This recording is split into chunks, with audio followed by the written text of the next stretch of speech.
Hello everyone, welcome to Lukman IS. Today we are going to have the Hindu analysis of 18th September 2020. So let us see which are the important articles in today's newspaper and take input for our examination. For mains purpose and for prelims purpose, we have segregated them.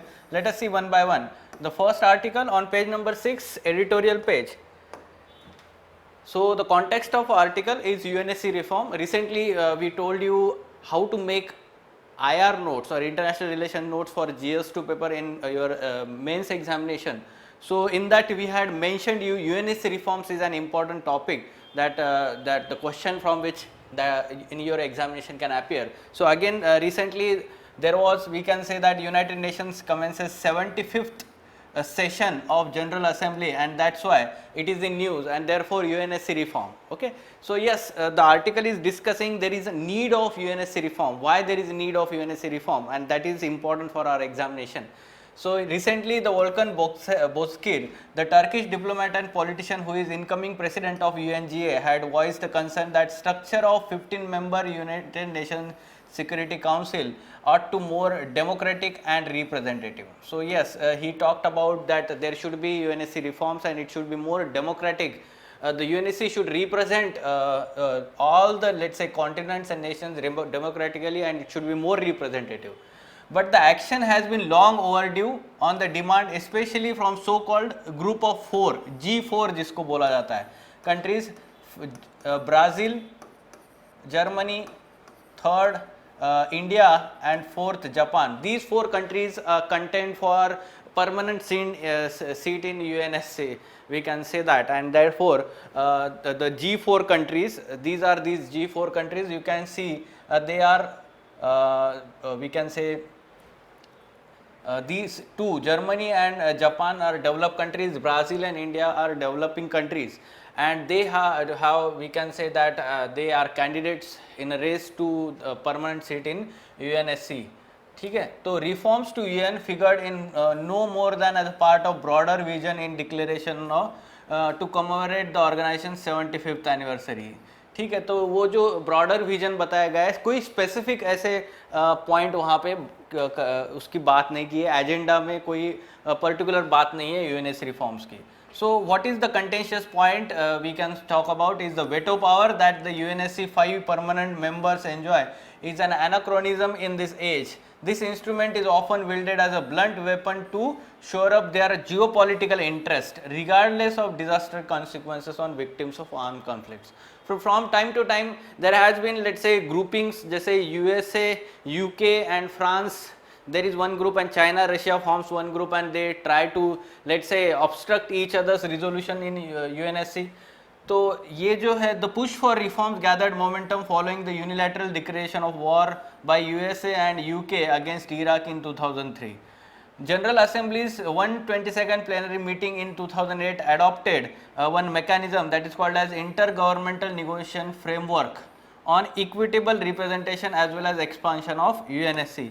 However, this has been, let's say, we can say the process in this regard is dampened by US, Russia and China being opposed to serious reforms of the council.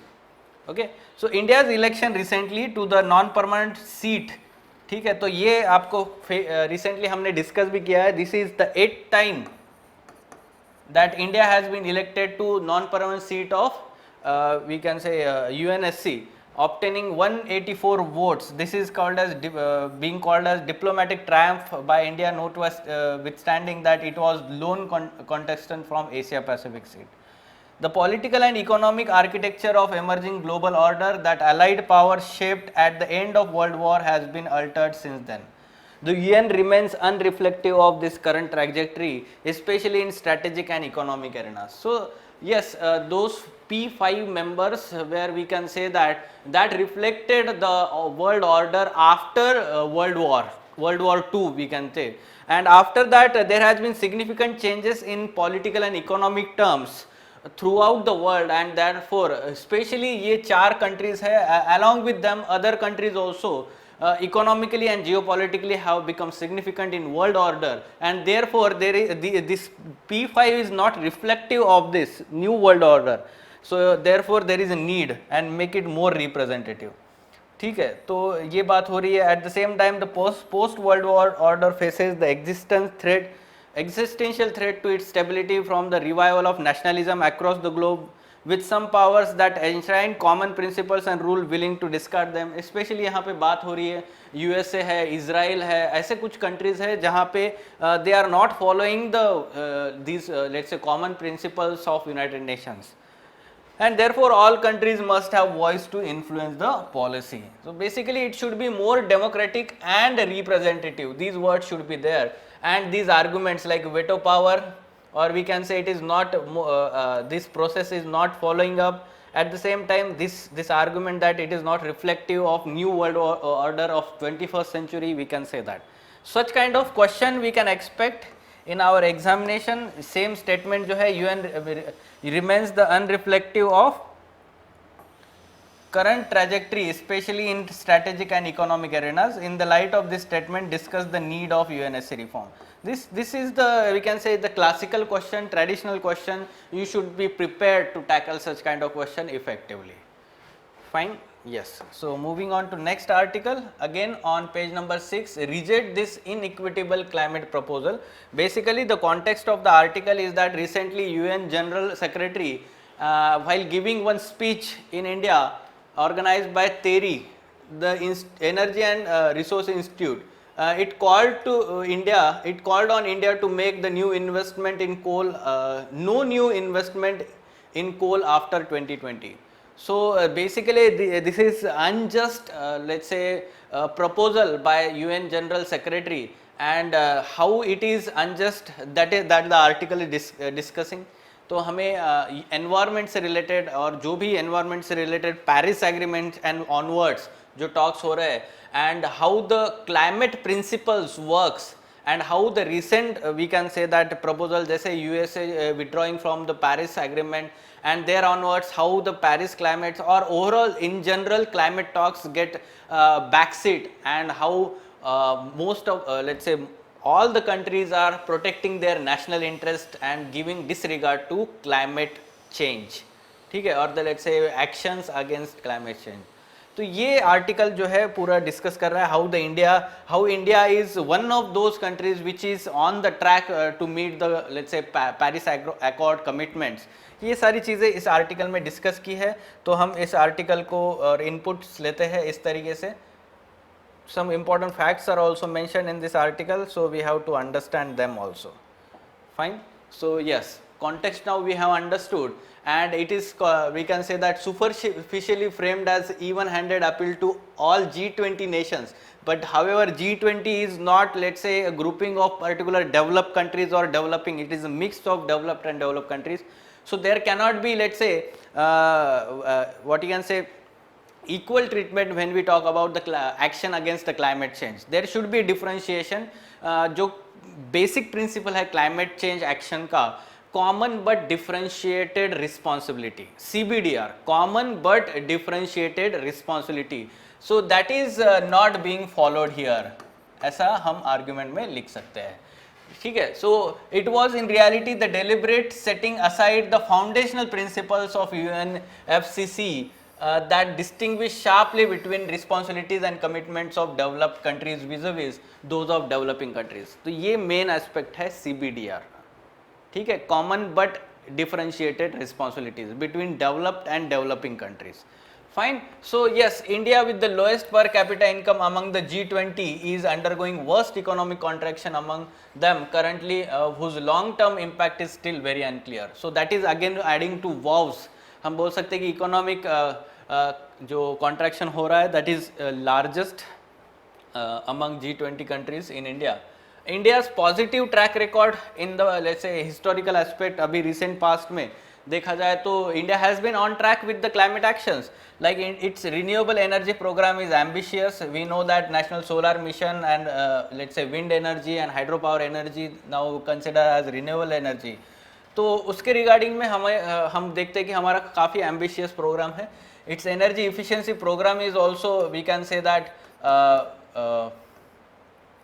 on the track, or we can say very much efficient as compared to, let's say, when we talk about delivering the consumer और domestic consumption sector की जब बात होती है, for example जैसे LED lamps लगाए जा रहे हैं and the government is focusing more and जैसे ब्यूरो ऑफ एनर्जी इफिशिएंसी है, it is also focusing on developing such kind of technology which have energy efficiency.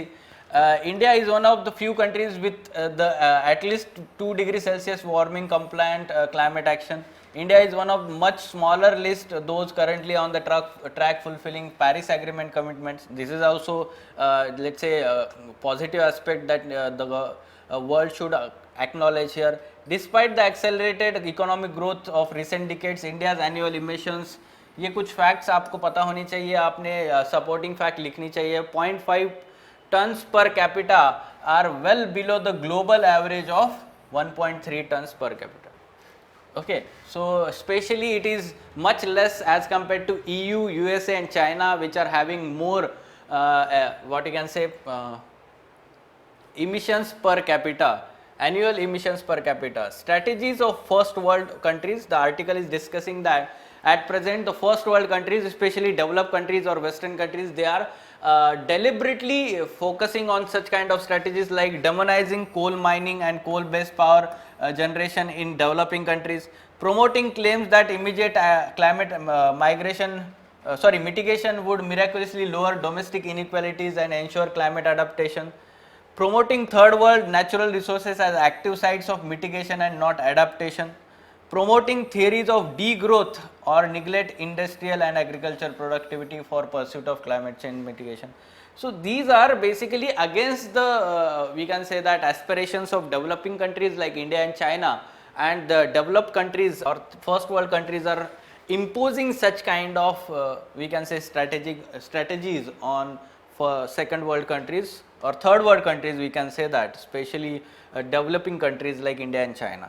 Currently, roughly 2 gigawatt coal based generation is being decommissioned per year in India, and likewise which implies that by 2030 India will have only 184 gigawatt of coal based generation, but meeting the 2030 electricity consumption target will require anywhere between this much amount of renewable energy. Now this much amount of renewable energy is let's say depends on we can say critically on technological development. ठीक है, जो renewable energy में specially solar energy की बात जब होती है तो वहाँ पे टेक्नोलॉजिकल डेवलपमेंट इंपॉर्टेंट है. It is still considered as costly for let's say domestic purpose. Improvements in the efficiency of conversion of energy from its source into electricity, in the management of corresponding electricity grids, as well as advance in storage technology. So you can mention such kind of let's say requirements. हम इसी के लिए बात करते हैं कि technology transfer and fund transfer is very much important for mitigation and adaptation when we talk about climate change action plan. ठीक है, जो भी developing countries they are not having enough technology and enough funds for let's say mitigation and adaptation purpose, and that's why the foundation principle of UNFC was that first CBDR and second is technology transfer and fund transfers from developed countries to developing countries. Fine. So lacking production in capacity in renewable energy technologies and large scale operation and deployment of this scale will expose India to increasing and severe dependence on external sources and supply chains. So this is not favorable for we can say in India's interest, and therefore in conclusion we can say that apart from impossibility of India's implementing 45% reduction in emission by 2030 as suggested by this UN General Secretary, the advice by UNSG Secretary General taken all together amounts to asking for virtual deindustrialization in India, stagnation in low development trapped, ठीक है, for vast majority of its population. So that's why we should reject such kind of proposal. The article is arguing in this way, and we can say that this is a correct aspect also, that we should not fall into such kind of trap. We need to follow, or we need to let's say insist on CBDR principle, common but differentiated responsibility. At the same time, the government, or we can say India, is already on the track to meet its Paris climate we can say that commitments as well as sustainable development goal commitments. So yes, that should be, let's say, a continuation process. Along with that, the government of India should argue on the international platform that CBDR principle should be followed when we talk about climate action plan. Fine. Next article, it is talking about, is the Quad rising after China's challenge at the LAC. So recently there was, we know that there is India-China standoff going on along the LAC, line of actual control, and therefore there has been increased talk among the strategists, or let's say political scientists especially, that India should focus more and more cooperation in the Quad grouping, especially inviting Australia in the Malabar exercises, which already has US and Japan, and therefore inclusion of Australia will militarize the Quad grouping. So the article is discussing whether there is increasing focus on Quad grouping, or why let's say India should focus on Quad grouping, whether there is any significance. तो वो article में discuss किया गया है. Fine. So let us try to take input from this article. Relevance of Quad grouping after India-China standoff at LAC. So it is clear from what Defense Minister recently said that Chinese have violated previous agreement on LAC. So there is lack of trust, and even Indian ambassador to China pointed out that there has been considerable damage to trust between two countries. So there is need of very active involvement of and engagement of diplomatic levels. Like recently we know that the 5-point action plan जो Moscow में sign हुआ था between external ministers of both countries. This is a good development and more involvement and engagement at diplomatic level, apart from meetings with the border commanders at let's say border level जो है India China के border पे commander levels पे talks जो चल रहे हैं वो कंटिन्यू होने चाहिए. So in the backdrop of this, what is the significance of Quad now? The Quad will be useful, but it will not be answer to the challenge we are facing. Okay, these two experts are discussing in this article, and we will take input for, let's say according to need of our examination here.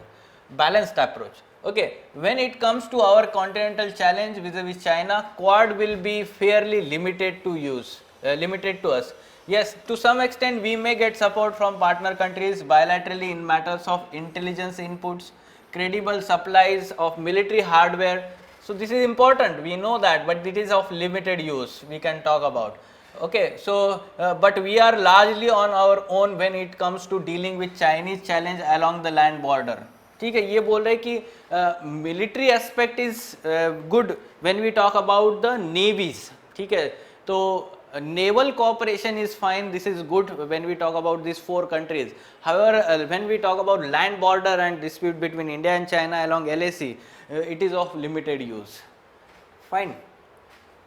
Japan and Australia, India and US are four democratic anchors in the region which have spelled out what they would like to do together. तो ये इनका cooperation का area जो है, like maritime security cooperation, alternatives to BRI, cooperation in 5G, cyberspace and other areas like AI, artificial intelligence. So these are some areas of Quad cooperation, or these four countries cooperating with each other.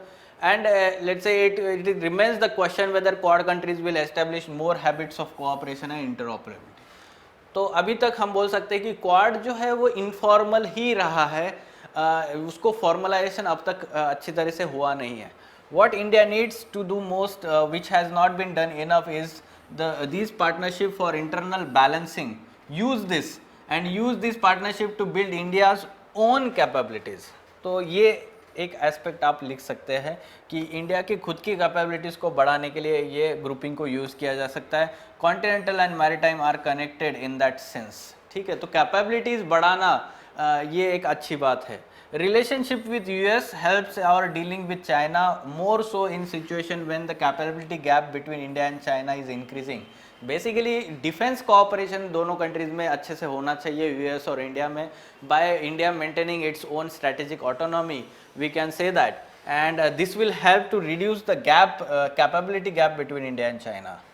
Beijing has been acting assertively in multiple fronts. हम देखते हैं कि India को ही नहीं, तो rather in South China Sea also it is having its, let's say, claims over certain islands like Spratly Islands. We have talked about earlier regarding this Paracel Islands. तो ये Vietnam या फिर ताइवान है, Vietnam है, या फिर Philippines है, या फिर जापान है. All these countries are having let's say a dispute in South China Sea and East China Sea with China. तो ये जो एग्रेसिव नेचर अभी देख रहे हैं हम बीजिंग का along multiple fronts regardless of ties with US. So regardless of ties of Japan with USA or Philippines with USA, China has been very aggressive in let's say claiming its territories. We cannot let Beijing veto a relationship that is actually helping you strengthen your own capabilities, abilities to balance China. तो इसका मतलब ये है कि हमने US के साथ अपना एक इंडिपेंडेंट रिलेशन होना चाहिए, not let's say depending on China how China will react. It's possibility for us to be part of multilateral groupings which might be seemingly at odds with each other. Basically, it is saying that whether it will impact our let's say position in groupings like SCO, BRICS, when we talk about Quad. ठीक है, तो Quad में अगर देखा जाए तो China के against है, but SCO में China is the main member and India is part of that along with Pakistan, which is adversary at present, right? So we can say that whether India can be, let's say, a part of such kind of different kind of multilateral groupings at the same time. Yes, India can, and India should negotiate from time to time. Like at present also SCO का member है, BRICS का member है, तो ये दोनों तो contradicting है कहीं ना कहीं, बट दोनों में काफ़ी अच्छे से कोऑपरेशन हो रहा है, इंडिया का एंगेजमेंट हो रहा है. सो दैट्स वाई क्वाड में भी कोई प्रॉब्लम नहीं आएगा, ऐसे आर्टिकल बोल रहा है. Quad has very different purpose and you do not have any inherent disputes between those 4 Quad countries. So this is the plus point of we can say Quad, and therefore we should focus on that rather than SCO. SCO में हम देखते हैं कि India China के conflict है या फिर India Pakistan का कॉन्फ्लिक्ट है. Pakistan China is always together, Russia China is always together, दो India Russia let's say interest are benefiting to each other. तो ये एक्चुअली कभी भी प्रॉब्लम क्रिएट कर सकता है. अभी रिसेंटली हमने देखा how our NSA walked out in protest of let's say against the China Pakistan by deliberately using its flag in the let's say video conference. ठीक है, तो ये देख सकते हैं कि SCO is not stable when we in the India's interest as compare to let's say Quad. ऐसे arguments आपने लिखने चाहिए और आपको ऐसे क्वेश्चन का भी प्रिपरेशन करके रखना चाहिए. Discuss the significance of Quad grouping for India in the backdrop of recent stand off between India China along LAC. Fine, so you can take input from such kind of discussion in the article. Yes, moving on to some prelims related. देख सकते हैं आप IR के ही developments आजकल ज़्यादा होते हैं. And second topic is let's से COVID-19 and third topic is economy related. ठीक है, तो इनके इम्पॉर्टेंट टॉपिक्स आपको प्रिपेयर करके ही रखने हैं कंटेम्प्रेरी रिलेवेंस के अभी जो है. Fine, so US keen on finalising BECA at 2+2 dialogue. 2+2 dialogue जो है अक्टूबर में होने वाला है और उसके regarding US is let's say more insistent that India should be passing this last foundational agreement जो है बेका, तो वो होना चाहिए. तो BECA basic exchange and cooperation agreement for geospatial cooperation. So this is the last of this 4 foundational agreements. Earlier agreements that has been signed logistic exchange memorandum of agreement LEMOA, COMCASA and GSOMIA. ठीक है, तो GSOMIA जिसको बोलते हैं general security and military information agreement, that was earlier signed in 2002. Okay, so as an extension of GSOMIA, the Industrial Security Annex was signed in the last 2+2 dialogue in 2019. Industrial Security Annex ISA, ये आपको पता होना चाहिए. Fine, as a current affairs तो basics आपको पता है कि 4 foundational, which are this 4 foundational agreements. First, general security of military information agreement, it was signed in 2002. तो ये जो है एक sharing of military intelligence between 2 countries, इतने तक ही लिमिटेड था. Logistic exchange memorandum LEMOA, this was signed in 2016. It permits and not binding the military of either country to use each other's bases for resupplying and carrying out repairs. ये logistic मतलब क्या है? Ammunition resupply या फिर repairs की बात होती है, ठीक है। Third, COMCASA recently signed in 2018 communication compatibility and security agreement. So as the name suggests, it enables two countries to share secure communication and exchange information on approved equipments. And lastly, which is under negotiation, basic exchange and cooperation agreement for geospatial cooperation, BECA, is yet to be signed, and BECA will allow India to use US geospatial maps to get pinpointed military accuracy of automated hardware system and weapons such as cruise and ballistic missile. So India is, let's say, very much skeptical about this BECA, because India is using, let's say, missiles technology of, let's say, having cooperation with Russia also and US also. तो यहाँ पे कहीं ना कहीं एक strategic aspect involved है, and that's why there are still negotiation going between India and US regarding this BECA. So such kind of question we can expect, like ये 4 agreements दिए हैं और इनका correct sequence जो है बताना है कि कैसे follow up किया है इंडिया US में, ठीक है, साइनिंग का। तो जनरल सिक्योरिटी एग्रीमेंट पहले हुआ था, उसके बाद लॉजिस्टिक हुआ था, then COMCASA, and it is yet to be signed, BECA जो है। So we can say that C option is correct here, 3, 4, 1, 2 in sequence. Next article, it is talking India Pakistan to attend SAARC meet. Basically it is foreign minister level SAARC meet on the we can say sidelines of UNGA, United nation general assembly, that is happening in US at present. उनके sidelines पे एक lunch का meeting होता है, और वहाँ पे सारे इनफॉर्मल लंच मीटिंग में सार्क मेंबर्स जो है उनके मेंबर्स मिलते हैं, फॉरेन मिनिस्टर्स। तो वो actually India and Pakistan are going to participate. All 8 members of have confirm their participation in this meeting, and this is going to be chaired by, let's say, foreign minister of Nepal. Okay, so respective foreign ministers will take part in this virtual meeting. इस बार जो virtual meeting होने वाला है, ठीक है। So recently there has been revival of SAARC cooperation due to, let's say, creation of India led SAARC COVID-19 emergency fund.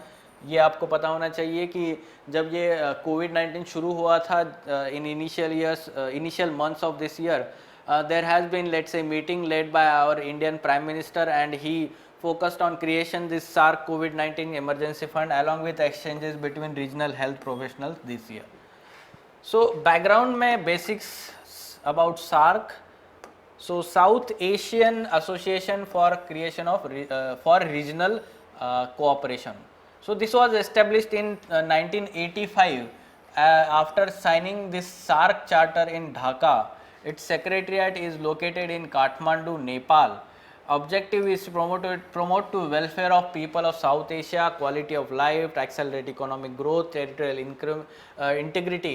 This is political and economic grouping and not security or strategic grouping. जैसे SCO है, ठीक है, जहाँ पे military aspect भी आता है, तो वैसे नहीं है, सिर्फ इकोनॉमिक और पॉलिटिकल है। 8 members are there: Afghanistan, Bangladesh, Bhutan, India, Maldives, Nepal, Pakistan and Sri Lanka.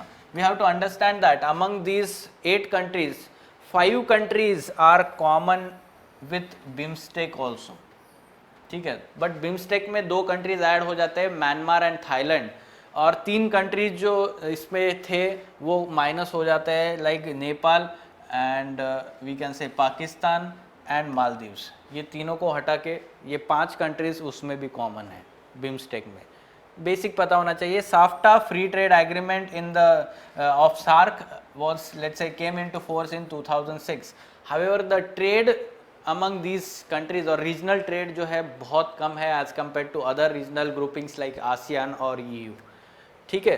तो ये एक प्रॉब्लम है। Highest decision making authority, summit level meetings of heads of the states and government of members of states, ये हर 2 साल में summit होता है। This is the highest decision making body, ठीक है। तो ये बेसिक्स आपको पता होने चाहिए, जिसके ऊपर इस तरीके से क्वेश्चन आ सकता है। It was established in 1985, yes, this is correct statement. Its headquarter is located in Dhaka, Bangladesh, no, this is located in Kathmandu,